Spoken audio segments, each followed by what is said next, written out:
Okay, I'm Robin from GfK Indonesia, heading for media as a whole, into digital TV, newspaper, and also radio. Hey, I'm Karthik. I'm based in Singapore. I look after digital for GfK across the region. All right. All right. Can you tell us a little bit more about the session that we just had here on Social Media Week? Any insights from the survey that you mentioned? Any insights on how the social media market here is developing in Indonesia? Okay. To give you a bit of background, we basically our whole intent is to look at developing the digital measurement infrastructure in Indonesia. That's really the prime focus. So we're working with different partners, be it Baidu, be it Facebook, be it IDA, etc., to start Google, to start rolling out some of these initiatives. So one of the key things you see with Indonesia, which is obviously quite different from, say, Europe or other markets, is the influence of mobile. So Europe, you still have people accessing a lot of work through desktops and PCs and stuff, but here it is literally mobile. It's not just mobile first, it's literally mobile only. So if you look at the numbers, almost 90-95% of the access goes through mobile. So that's one big difference we see, and which presents its own challenges to our social media brands. It presents a challenge to publishers, it presents a challenge to everyone, because you need to make sure your assets are mobile optimized. You have to deal with apps, which is really different from the normal web. So those would be like the broader trends we see. Coming specifically to the study, this was to focus on the online news. The study was about online news. So what we looked at was what kind of news people are consuming, how many people are consuming online news, what kind of news are people consuming. What we found is interesting was that not just people were consuming a lot of online news, almost 80% had consumed some kind of news online and on a regular basis, and they do it on a smartphone, which links to what I was saying before. What's also interesting, it changes by age group, it changes if you're male, female, the topics you read, when you read, the frequency you read. So again, it's quite important for brands, it's quite important for the publishers to make sure your content is tailored to your audience. So like some of the big guys like GfK or Komfo or others need to know who's coming to their site, what's their profile, tailor the content to them. So I think those were some of the interesting things we found. And we found also that from the past 1 year, we saw that users online in Indonesia have changed their behavior from only seeing mainstream media, especially news. So now they're more focusing on vertical things, where they specifically find certain contents that interested to them, and then focusing only to that. What we really saw that it actually being driven by the rise of Flipboard, that actually teaches people to consuming only certain news that relate to them. Every morning, as you know, Jakarta is very traffic, so they don't have many time, so they specifically want to get news. And what they love about mobile is that it's short and updated. That's why they changed the mobile, and we also saw that the numbers of smartphones selling in here is rising up, and at the same time, the desktop numbers selling is slowly getting stagnant.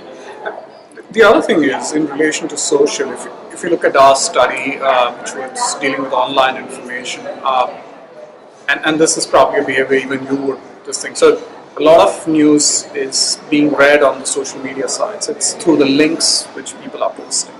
So if something happens suddenly, so there was, to take an example, there was a couple of months back, there was a kind of bombing here, a small one, and the biggest source of news for people was Twitter. So and it's really interesting that people were trusting that, Yeah. People were trusting news coming from their friends. People were trusting news coming. But what is interesting, you also have links there of the actual publishers reporting. Yeah. So again, one of the other points we were trying to make was for the publishers or the online news sites, they also need to learn to use social media. So it's not just about brands and stuff, even the publishers and other people can take advantage of it. Yeah, and we also say that we could see that people now are much more can relate it with a brand that can relate to them without having or promoting their brand itself. So they're more related to the brand that can understand what they need, what become their fear, what become their need, and what become their interests. So they can engage with a good content and then even involve in an event that they created every month, and they participate in that. All right. The other thing I think you were asking about omnichannel. Yes. That's this was not specifically a focus on that, but we've done a lot of work on omnichannel. It's a really hot topic about movement from offline to online, online to offline. It's of big interest to social media guys like Facebook and Twitter and Google, for example, because we've done some work on holiday travels in Indonesia about hotel bookings. This was done in collaboration with Google. And we found, for example, the pathways, people are going back and forth between different sites, people were talking to their friends, offline happening, and stuff like that. It's got really complicated now. It's not a linear process at all, first of all. It's like going up, down, and cross and stuff. The other thing which is quite unique to Indonesia is it's all about people can order online, for example, but they probably want either cash on delivery or they want ATM machines where they can actually pay. You can buy air tickets of an ATM machine here. So yeah, Europe can learn a bit from here. Yes. So what they do is you actually, when you book it, they generate a code for you. You take that code, you go to the ATM, you make a transfer, money transfer, you insert that code. That's how you close the deal. So it's really interesting. The challenge with the Asian markets, and especially Indonesia, is credit card penetrations are very low. They're like 5-10%, so extremely low. So the brands which find creative ways to close the deal, to do those things, are actually making a good way of money. And mobile, if people can start getting into one-touch transactions, one click like Amazon does, and that's fantastic for this market because they just, trust, privacy, all these issues are not as big for, so, they put their life on Facebook, they put their life on Instagram. So, all these issues which, when I go to Germany, which is where our head office is, there's so much talk about trust and privacy, and how European legislation is against all kinds of things. All those things are not, it's not that it's not important, but somehow there is, some of these brands manage to gain that trust. So that's very different from Europe. Yeah. You go to Singapore, though that's Indonesia, you go to Singapore, it's quite similar to Europe. So it really is developing.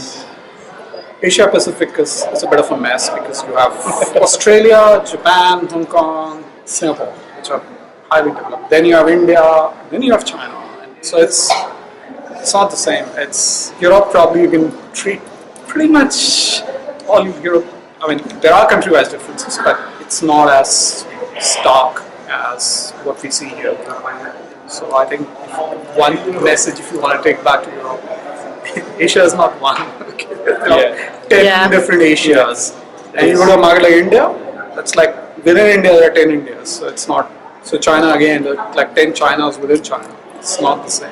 Yeah, and especially also I think it's about there's no such call of one size fits all, which is I think we need to understand how people change in terms of devices, what they use in each devices. Yeah. Because sometimes maybe like a woman, they took their handphone their mobile phone just for accessing Facebook, maybe Instagram or app, Yeah. and then changing to tablet to see news content, or maybe they goes to, let's say, online just to look at what's the news product that's available there, and then go using desktop for work, and then back again to the mobile phone. So this is multi-screen that we need to understand how they use it in each device, so we can understand how to approach them instead of doing one size fits all campaign. All right. Having said that, mobile is really the key. If brands can tackle mobile to start with, probably 70% of their work is really done. So I think it's interesting where the evolution or where we are, at least in Indonesia. It was a bad year for last year for the economy, so it's not so great. Hopefully this year get a bit better. Yeah, and not forgetting also about the lifespan of the user spent in online, because they have a very short time, and then they can move quickly to another thing. Yeah. So that's also we need to understand how we can use that glimpse of time just to make them get attention to our brands, our message. Sure, that's so true. Twitter was huge here a few years back when it started, but you have other brands which have come in and started being as big or as important. So changes really fast. Line, WhatsApp didn't exist probably 2 years back. BBM was everything. BBM's not gone away, but WhatsApp, Line have become really big. So it's Great. Thank you very much.